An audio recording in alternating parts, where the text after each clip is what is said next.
الحمدللہ رب العالمین ولا عاقبۃ للمتقین والصلاۃ والسلام علی سید الانبیاء والمرسلین والمعصومین اما بعد فاعوذ باللہ من الشیطان الرجیم بسم اللہ الرحمن الرحیم اللہم صلی علی محمد وآل محمد۔ سامعین و مومنین، یا علی مدد جناب فاطمہ الزہرا سلام اللہ علیہا، راضیہ مرضیہ صدیقہ طاہرہ سلام اللہ علیہا کے دشمنوں پہ لعنت بے شمار، آپ کا در جلانے والے، آپ کا حق غضب کرنے والے، آپ کو دربار میں بلانے والے، آپ سے گواہ طلب کرنے والوں پہ لعنت بے شمار۔ اور یاد رکھیے گا کہ جناب فاطمہ الزہرا سلام اللہ علیہا کا جو یہ مقدمہ ہے نا جی فدر کا، اس حوالے سے میں آپ کو بتاؤں کہ مجھے ایک منظور نظر مولا کے ذاکر تھے علامہ ناصر عباس شہید، وہ فرمایا کرتے تھے کہ جو اہل سنت سے شیعہ ہوتا ہے نا، اس سے آپ کبھی دریافت کیجئے گا کہ وہ شیعہ کس وجہ سے ہوا ہے، تو وہ لازماً جس امر کا ذکر کرے گا وہ جناب فاطمہ الزہرا سلام اللہ علیہ کا باغ فدر کا چھن جانا اور آپ کے اوپر ظلم و ستم کی انتہا ہونا۔ تو خدا کی قسم میں جب اہل سنت میں تھا تو ہم تو اس بات کو مانتے ہی نہیں تھے کہ ایسا ہو ہی نہیں سکتا، ایسا ہو ہی نہیں سکتا، کیونکہ خلفاء کے فضائل ہی اتنے اہل سنت میں بیان کیے ہوتے ہیں، سنی مولوی اتنا کچھ بیان کر دیتے ہیں کہ عام سادہ لوگ سنی جو ہیں وہ بیچارے ماننے کو تیار ہی نہیں ہوتے، اس بات کو سننے کے لیے تیار نہیں ہوتے کہ جناب فاطمہ الزہرا پر اتنا ظلم ہوا، یا آپ کا حق غضب ہوا، یا آپ کی پسلیاں توڑی گئیں، یا آپ کے در کو آگ لگائی گئی، اس چیز کو تسلیم ہی نہیں کرتے۔ میں بذات خود اپنی بات کر رہا ہوں کہ ہم کہتے تھے ایسا ہو ہی نہیں سکتا، کیونکہ وہ فضائل من گھڑتی اتنے بیان کر چکے ہوتے ہیں، برین میں اتنی زیادہ ان کے فضائل خلفائے ثلاثہ کے اور دوسرے اصحاب کے بیان کر چکے ہوتے ہیں کہ کسی اور بات کو تسلیم کیا ہی نہیں جاتا ہے اہل سنت میں۔ اور جب بھی میں آپ کو بتاؤں کہ میں خود بھی اسی باغ فدر کے حوالے سے جب ہم سنتے تھے تو ہم بھی نہیں مانتے تھے، لیکن جب میں نے اس کو پڑھا تو یقین مانے کہ پڑھنے کے بعد ہمارا واقعی جو اہل سنت سے ہم کنورٹ شیعہ ہوتے ہیں نا، ہمارا مین جو ایشو ہوتا ہے وہ جناب سیدہ کا حق ہی ہوتا ہے، اسی کو ہم دیکھتے ہوئے اہل سنت کو جو ہے نا وہ خیر بات کہہ کے ادھر آئے ہیں۔ تو اب میں یہ کہوں کہ اس میں کوئی مذاقے والی بات نہیں ہے کہ جناب فاطمہ الزہرا سلام اللہ علیہا کے حوالے سے، باغ فدر کے حوالے سے، جناب سیدہ کے در جلانے کے حوالے سے ہزاروں روایات کی کتابوں میں پڑھی ہوئی ہیں، بکوں کے ڈھیروں کے ڈھیر تھے،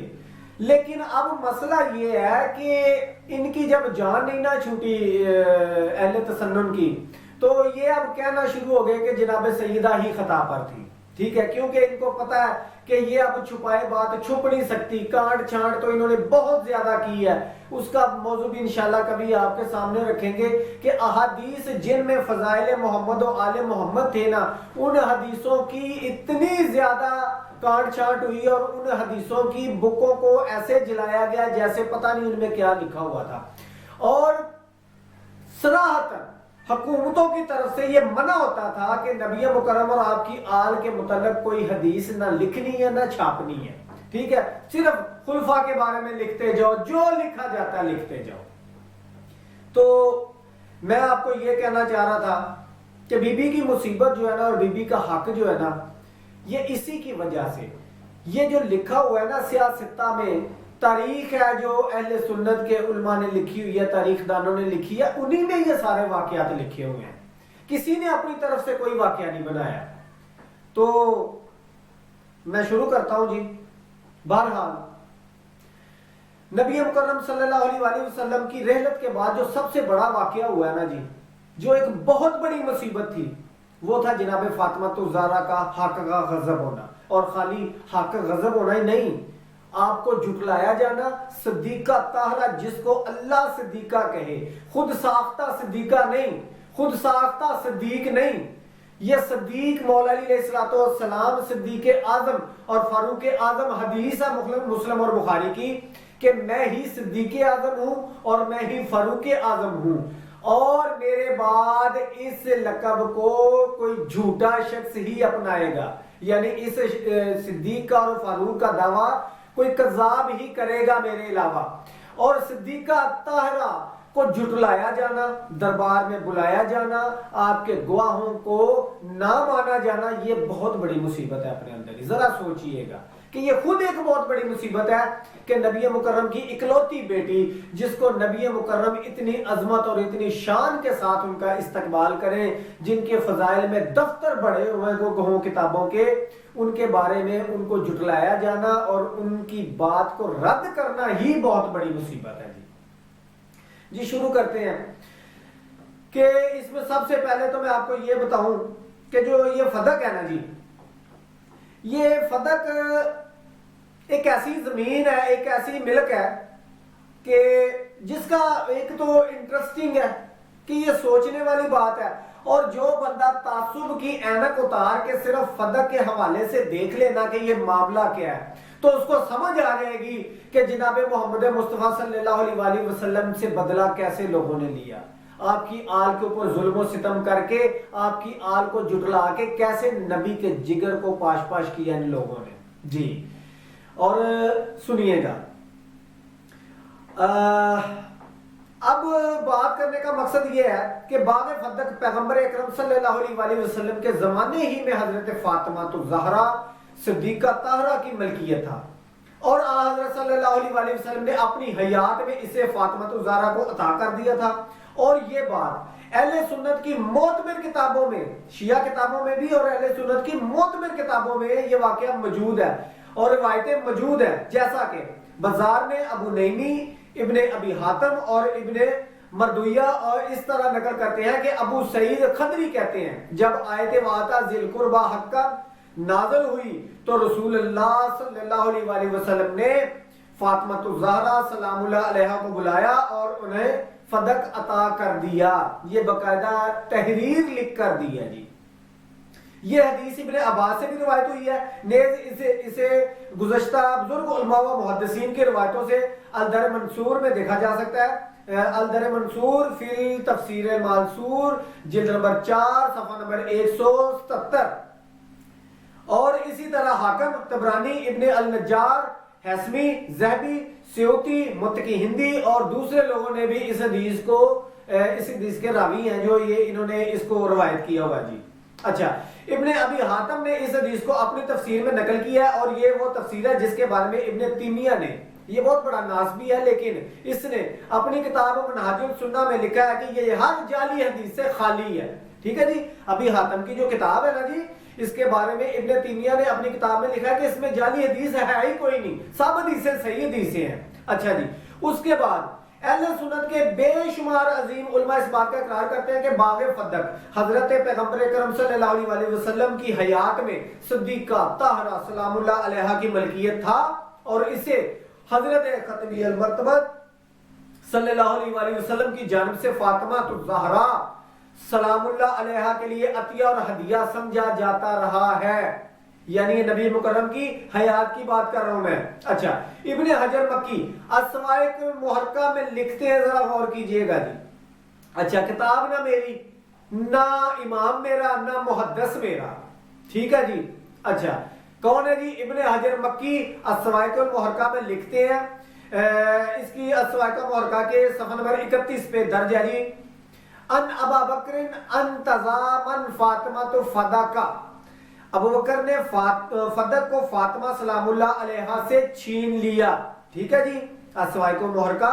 صفحہ نمبر 31۔ اس سے معلوم یہ ہوتا ہے کہ یہ فدق جو تھا نا بی بی فاطمہ الزہرا کے قبضے میں تھا، آپ کے پاس تھا۔ اب یہاں پر لفظ ہے چھین لیا، اب کیوں، کس لیے، کس دلیل پر؟ مسئلہ تو یہ ہے نا جی کہ یہ حدیث لکھنے والا الصواعق المحرقہ میں ابن حجر مکی ہے، ٹھیک ہے جی۔ اب چھین لیا، کیوں چھین لیا، کس دلیل کی بنا پر چھین لیا، کس وجہ سے چھین لیا؟ آگے جی، اگر ہم فرض بھی کر لیں، چلیں یہاں پہ میں ایک چھوٹا سا پوائنٹ آپ کو دیتا چلو، اگر فرض کر لیں کہ جناب فاطمہ الزہرا کی ملکیت فدق ہے وہ تو کنفرم ہے. فرض کیا کہ خلیفہ اول کو نہیں پتا تھا کہ بی بی فاطمہ الزہرا کی ملکیت ہے فدق. اچھا تو انہوں نے چھین لینے کے معاملے پہ میں آؤں جی, چھین کیوں لیا, کس وجہ سے, کیوں, کیا دلیل ہے؟ اگر مان لیں کہ اس کو نہیں پتا تھا کہ بی بی کی ملکیت ہے, تو جب بی بی نے اپنا دعویٰ دائر کیا ہے تو اس وقت بی بی سے صرف قسم لے کر یا بی بی کے قول پر یقین کر لینا, قسم تو بہت دور کی بات پہلے کہہ دی میں نے, صرف بی بی کے قول پہ یقین کر لینا ہی ان پر فرض تھا, واجب تھا کہ بی بی کے قول پہ یقین کرتے, لیکن نہیں ہوا ایسا. پھر آپ کی گواہیوں کو بھی جھٹلا دیا گیا. ٹھیک ہے جی, آپ نے پیش کن کو کیا کہ جب آپ نے اپنا یہ دائر کیا مقدمہ تو اس پر جناب والا آپ کے ساتھ جو گئے ہیں وہ حسنین کریمین ہے, جناب علی مرتضی شیر خدا ہے, جناب بی بی ام ایمن ہے اور ربا ہے, یہ نبی مکرم کے ایک غلام تھے. ٹھیک ہے جی. اچھا اس کے بعد اہل سنت کے جو علماء ہے نا جی, انہوں نے خلیفہ اول کے دفاع میں اس طرح کچھ لکھا ہے جی, یہ شاید خلیفہ اول کا اجتہاد تھا کہ صرف ایک گواہ کی گواہی قبول نہیں ہوگی اور اس شہادت کی صداقت اور سچائی کے بارے میں علم رکھتے تھے. شرح الموقف جلد نمبر 8 صفحہ نمبر 356. یعنی کہ انہوں نے یہ کہا کہ ایک گواہی آپ کی قبول نہیں ہوگی, یہ جو گواہیوں کا پیٹرن ہے وہ ٹھیک نہیں ہو رہا. کیوں؟ کیونکہ حضرت علی ایک گواہی ہے, ٹھیک ہے جی, حسنین کریمین اور ام کلثوم سن میں چھوٹے ہیں, اور بی بی ایمن جو ہے وہ دو عورتیں ہو تو ایک گواہی مانی جاتی ہے. ٹھیک ہے جی. اچھا اب اس میں آپ کو یہ بات بتاؤں کہ اس دلیل پہ بھی دلیلیں بے شمار ہیں. یہ جو بی بی کے گواہوں کو جھٹلایا گیا نا, اس پہ بھی ہزاروں دلیلیں موجود ہیں. دیکھیے گا جی, اس میں ایک تو اصول یہ بنتا تھا کہ نبی مکرم کے طریق پر عمل ہوتا. اگر تو خلیفہ تھے نا, نبی کا دین انہوں نے پرچار کرنا تھا نا, تو پھر نبی کے طریق پہ عمل کرتے نا. جیسا کہ ذل شہادتین والا واقعہ بیان کرنے لگا ہوں کہ جہاں پر نبی نے ایک بندے کی گواہی پر فیصلہ صادر کیا, پھر ایک قسم پر فیصلہ صادر کیا. کیسے؟ یہ جی لکھنے والے ہیں, سنیے گا ذرا. اچھا اس میں ہے کہ جی اس کے علاوہ روایت میں نقل ہے کہ پیغمبر اکرم صلی اللہ علیہ وسلم نے ایک واقعہ میں صرف عبداللہ بن عمر شاہد تھے, ان کی گواہی کو قبول فرمایا. یہ روایت صحیح بخاری میں نقل ہوئی ہے جی. صحیح بخاری کی یہ جلد نمبر ہے جی 3 اور صفحہ نمبر ہے 143. ٹھیک ہے جی. اب ابن اسیر جامع الاصول میں لکھتے ہیں رسول خدا صلی اللہ علیہ وسلم نے صرف ایک شاہد کے عبداللہ بن عمر کی گواہی سے قضاوت یعنی حکم صادر فرمایا. اچھا جی, یہ ہے جی جامع الاصول جلد نمبر 10 صفحہ نمبر 557. ٹھیک ہے. اب سمجھ میں یہ نہیں آتا کہ عبداللہ بن عمر ایک گواہی دے اور اس کی گواہی پر نبی مکرم فیصلہ صادر فرما دیں, تو کیا خلفاء نے مولا علی علیہ السلام کو عبداللہ بن عمر سے بھی اوپر نہیں سمجھا؟ ان کی فضیلت عبداللہ بن عمر سے بھی اوپر نہیں تھی؟ یہ بھی مصیبت ہے جی. کون کون سے جملے ہیں, ہر جملہ دل کو چیرنے والا جملہ ہے, کیا بتائیں آپ کو. آگے جی. اچھا اب آگے ہم اگر فرض کر لیں کہ نبی مکرم صلی اللہ علیہ وسلم کے طریق پر انہوں نے رٹ لگائی تھی نا کہ ہم وہی کریں گے جو نبی مکرم کیا کرتے تھے, تو پھر نبی کریم کے مطابق قسم سے کام کیوں نہیں لیا؟ بی بی زہرا سے قسم کیوں لے لی گئی اس ملکیت کے حوالے سے؟ حالانکہ اس میں عجیب بات یہ ہے کہ جو قبضہ کرتا ہے وہی منصف ہے, وہی اپنی وکالت کر رہا ہے اور وہی اپنا فیصلہ سنا رہا ہے. اچھا یہاں پر گواہ کون ہے جی؟ گواہ ہے جناب علی, جناب حسنین کریمین, جناب ام ایمن, جناب کلثوم اور ربا. اچھا اب اتنے لوگوں کے کلام پر یقین نہیں ہے, لیکن ایک حدیث کہ ہم نبیوں کا کوئی ورثہ نہیں ہوتا, ہم جو چھوڑ جاتے ہیں وہ صدقہ ہوتا ہے, اس حدیث کا راوی کوئی نہیں ہے سوائے خلیفہ اول کے, اور وہ اپنی اکیلے کی بات کو نقل کر کے روایت کر کے اس کو قبول کر رہا ہے. اور یہاں پر اتنے معتبر, چلے نبی کی اللہ مانے صحابی تو تھے نا, مولا علی علیہ السلام کو صحابی تو مانتے ہیں نا, جناب فاطمہ الزہرا جلیل القدر صحابیہ تو ہے نا, ٹھیک ہے، ام ایمن صحابیہ تو ہے نا، تو ان کی بات کو رد کر دیا جاتا ہے، اور اپنی خود ساختہ بات کو، جس کی روایت میں آپ کو ضرور انشاءاللہ بتاؤں گا کہ کوئی اور راوی ہے ہی نہیں،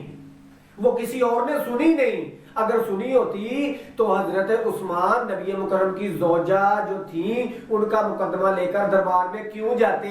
ورثے کا، اگر ان کو حدیث پتہ ہوتی تو وہ ورثے کا مقدمہ لے کر کیوں جاتے؟ یہ حضرت عثمان بھی گئے ہیں جی نبی پاک صلی اللہ علیہ وسلم کی بیویوں کے لیے وراثت لینے، جی حضور یہ حدیث خود ہی پتہ ہے اور خود ہی بیان کی ہے۔ آگے جناب والا، اس میں اور ایک بات بتاؤں آپ کو کہ صاحب کتاب الموقف اور اس کے شرح خلیفہ اول کے برتاؤ کی توجیہ میں لکھتے ہیں کہ شاید خلیفہ اول ایک شہادت اور ایک قسم کے ذریعے حکم لگانے کو تسلیم نہیں کرتے تھے، یہ تو سراسر نبی مکرم کی آپ کی عادات اور آپ کے دین کے مخالف ہے، سرے سے ہی مخالف ہے جی۔ اچھا کیسے؟ اچھا وہ اس طرح، یہ سارے مطالب جو اب تک پیش کیے ہیں حضرت فاطمہ الزہرا سلام اللہ علیہا کے حوالے سے، اس میں جو سب سے اہم بات ہے نا جی وہ ہے سب سے پہلے تو ایک جس میں آپ نے ایک قسم سے، صرف ایک قسم سے بھی فیصلہ صادر فرمایا ہے، اس کے لیے آپ دیکھ سکتے ہیں صحیح ابن داؤد جلد نمبر 3 صفحہ نمبر 419، اور صحیح مسلم میں ہے جلد نمبر 5 صفحہ نمبر 128، اور شرح الموقف میں ہے جلد نمبر 8 صفحہ نمبر 356۔ ٹھیک ہے جی، اب اس میں سمپل سی بات یہ ہے کہ رسول اللہ صلی اللہ علیہ وآلہ وسلم نے جب ایک گواہی کو قبول کیا اور ایک قسم کو قبول کیا تو پھر یہ نبی مکرم کی بھی مخالفت ہو گئی۔ ٹھیک ہے، اصل میں مسئلہ یہ ہے کہ میں کیا کہوں گا آپ کو، مسئلہ ہم تو یہ بات مطلب جو لکھی ہے وہ کر رہے ہیں، لیکن اصل میں پرابلم کوئی اور ہے جی، وہ یہ کہ جب نبی مکرم نے فرمایا نا کہ علی لوگ میرے بعد تم لوگوں سے دشمنی رکھیں گے اور تم لوگوں سے بغض نکالیں گے، تم لوگوں سے بغض نکالیں گے، اصل میں یہاں پر کوئی دلیل کوئی قانون مانا جانا ہی نہیں تھا، یہاں پر تو جناب زہرا کو اذیت دینی تھی، جناب زہرا کو اذیت دے کے نبی کو اذیت دینی تھی۔ کیوں؟ کیونکہ جن کو شراب کی گھٹی دی جاتی تھی نا، میرے نبی نے آ کر کہا شراب حرام ہے، اور جو اپنی بیویوں کی پرسنل باتیں، راز کی باتیں لوگوں میں مجمع میں آ کر بتا کے لوگوں کو کہتے تھے نا کہ اس کے اوپر شعر لکھو میں انعام دوں گا، نبی مکرم نے عورت کا عزت کا ایک مقام قائم کیا۔ ان لوگوں کی عادات تو ایسی تھی، کلمہ تو پڑھ لیا، اب یہاں سے نیچے تو گیا ہی نہیں تھا، نبی کی حال سے دشمنی تو کرنی تھی، کیونکہ سنا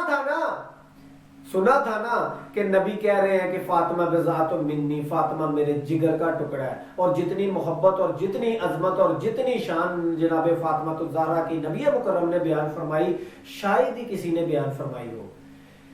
یہ میری بات سنیں کہ یہ نبی پاک کو دکھ دیا گیا، جناب فاطمہ الزہرا کو اذیت دینا اصل میں نبی مکرم سے دشمنی نکال گئی تھی ان لوگوں نے، اور نبی کی حدیث میں پچھلی ویڈیو میں بیان کر چکا ہوں۔ اچھا آگے چل کے میں آپ کو یہ ایک اور بات بتاتا چلوں کہ اس میں جی بخاری اور مسلم کی یہ روایت ہے جی، جس میں جابر بن عبداللہ انصاری سے نقل ہے کہ جب بحرین کا مال خلیفہ اول کے پاس لایا گیا تو جابر نے ان کے پاس موجود تھے اور کہا رسول خدا نے مجھ سے فرمایا تھا جب اموال بحرین آئے گا تو اس میں سے تھوڑی مقدار میں تمہیں عطا کروں گا۔ ابو بکر نے جابر سے کہا پیغمبر اکرم صلی اللہ علیہ وسلم نے جتنی مقدار کا وعدہ کیا تھا آپ لے جائیے۔ اب یہاں پر یہ جی طبقات ابن سعد ہے، اور اس کے بعد ہے جی ہاں جی صحیح بخاری جلد نمبر 3 صفحہ نمبر 58، صحیح مسلم جلد نمبر 7 صفحہ نمبر 75۔ اچھا اس میں یہ ہے کہ حضرت جابر صرف کہتے ہیں اور نہ گواہ مانگا جاتا ہے اور نہ ان سے کوئی قسم لی جاتی ہے، اور ان کو جو وہ کہتے ہیں، کیونکہ یہاں پر آگے جو راوی ہے نا وہ لکھتا ہے کہ کرمانی اپنی شرح بخاری جو کہ مشہور شرحوں میں سے ایک ہے، وہ لکھتے ہیں کہ ابو بکر کی جانب سے جابر کے دعوے کی تصدیق کیا جانا اس حدیث کی بنا پر تھا جس میں مرسل اعظم نے فرمایا تھا جو میری طرف عمدن جھوٹ کی نسبت دے گا اس کا ٹھکانہ جہنم ہوگا، اور یہ ایک وعدہ عذاب ہے، اور گمان نہیں کیا جا سکتا ہے کہ جابر جیسے صحابی ایسا کام کر سکتے ہیں۔ اس لیے انہوں نے جابر کے دعوے کی تصدیق کی، کیونکہ جابر ایک سچے صحابی تھے اور ان کا جو دعویٰ تھا اس کو قبول کیا، نہ قسم لی نہ گواہ لیے۔ پھر جناب فاطمہ الزہرا سے گواہ کیوں، پھر آپ سے قسم کیوں، پھر آپ کے گواہ لے کر ان کو جھٹلایا جانا کیوں؟ مسئلہ تو یہ تھا کہ آپ کے قول کو مان لیا جاتا، لیکن ایسا نہیں ہوا۔ کیا جناب زہرا سیدہ کونین صدیقہ طاہرہ نبی مکرم کی پیاری بیٹی، اکلوتی بیٹی، آپ کی شان و عظمت کو یہ لوگ جناب جابر سے بھی کم سمجھتے تھے؟ ہائے زہرا! ابن حجر اسقلانی فتح الباری میں لکھتے ہیں یہ حدیث اس بات کے لیے دلیل ہے کہ اگر عادل صحابی ہے تو گرچہ خبر واحد کی صورت میں ہو اس کی بات قبول کی جا سکتی ہے، خواہ وہ بات خود اس کے فائدے اور نفع کے لیے ہی کیوں نہ ہو۔ فتح الباری فی شرح البخاری جلد نمبر 4 صفحہ نمبر 375۔ عادل صحابی، جناب زہرا عادل نہ تھی؟ جناب علی مرتضیٰ عادل نہ تھے؟ کیا ان کو یہ عادل بھی نہیں سمجھتے تھے؟ جی یہ کھولنے پہ آئے تو بڑا کچھ کھلتا ہے جناب، بڑا کچھ ثابت ہوتا ہے۔ یقین مانے کہ یہ جو رٹ لگا کے بیٹھے ہوئے ہیں نا، ان کے تو یہاں پر جو جو لوگوں کے نام آ رہے ہیں نا، ان کا ایمان بھی ثابت نہیں ہوتا۔ جی ہائے! ابن حجر اسقلانی کی یہ تو جی جابر کے کلام کو تسلیم کیے جانے کی حمایت پر دلالت کر رہی ہے، اس لیے کہ خلیفہ اول نے جابر سے ان کے دعوے کی صداقت کے لیے کوئی گواہ نہیں مانگا، مگر افسوس، صد افسوس۔ ہائے زہرا! مسئلہ یہ ہے کہ جناب زہرا کو ان لوگوں نے، میں اب وہ لفظ نہیں کہہ سکتا کہ انہوں نے کیا سمجھا ہے۔ عینی کا عمدۃ القاری میں بیان ہے اسی حوالے سے کہ چونکہ جابر قرآن و سنت کی روشنی میں عادل ہے، اس لیے خلیفہ نے ان سے کوئی گواہ طلب نہیں کیا۔ قرآن کی دلیل یہ ہے کہ ارشاد ہوتا ہے تم بہترین امت ہو جسے لوگوں کے سامنے لایا گیا۔ بہرحال مسئلہ یہ ہے کہ دوسرے لوگوں کے سے نہ گواہ، پھر ایک گواہی پر بھی فیصلہ، ایک قسم پر بھی فیصلہ، اور کسی سے گواہ بھی نہیں مانگا جانا، اس کے قول پر بھروسہ۔ جناب زہرا کے قول پہ بھروسہ ہونا چاہیے تھا، کیونکہ صدیقہ اللہ وحدہ لا شریک نے کہا ہے، طاہرہ اللہ نے کہا ہے، اور نبی مکرم کی لخت جگر اکلوتی بیٹی کے بارے میں اس طرح کا گمان، سب سے پہلے بڑی بات تو یہ ہے کہ یہ ایک مصیبت کے الفاظ ہیں، اور اس میں آ کے ایمان ہی نہیں رہتا جناب والا جنہوں نے جناب زہرا سے گواہ طلب کیے۔ جی ان کے قول کو نہ مان کر ان سے گواہ مانگنا ایمان سے خارج ہونے کے مترادف چلا جاتا ہے۔ جی اچھا، اب آگے چل کے جناب والا یہ میں بتاؤں آپ کو کہ یہ سب کچھ ہوا، گواہ نہ مانے گئے، جناب زہرا کا قول نہ مانا گیا، آپ کے گواہ جھٹلا دیے گئے، جناب زہرا اپنے گھر میں واپس آ جاتی ہیں۔ پھر اگلے دن جناب فاطمہ الزہرا دوبارہ تشریف لے جاتی ہیں، تو آپ نے پہلے اپنی وراثت کا مقدمہ دائر کیا تھا کہ یہ میری وراثت پر قبضہ ہوا ہے، میری وراثت کو چھینا گیا ہے۔ اس کے بعد جناب والا آپ دائر کرتی ہیں اپنے والد کی وراثت کا مقدمہ، پہلے ملکیت کا مقدمہ کہ جو میرے والد نے مجھے ملکیت کیا ہوا تھا، مجھے میری ملکیت پہ قبضہ ہوا واپس دیا جائے، جب وہ جھٹلا دیے گئے تو اس کے بعد آپ نے وراثت کا مقدمہ دائر کیا کہ میرے باپ کی جو ملکیت ہے اس میں سے مجھے وراثت دی جائے۔ اب اس پہ انشاءاللہ گفتگو کریں گے، یہ ہماری ملکیت کے حوالے سے اور باغ فدق کے حوالے سے تھا۔ نیکسٹ ویڈیو میں ہم انشاءاللہ یہ جو بی بی نے دوسرا مقدمہ دوسرے دن دائر کیا ہے اس کے حوالے سے بات کریں گے۔ مولا غازی آپ کو عزت دے، اللہ آپ کا حامی و ناصر ہو۔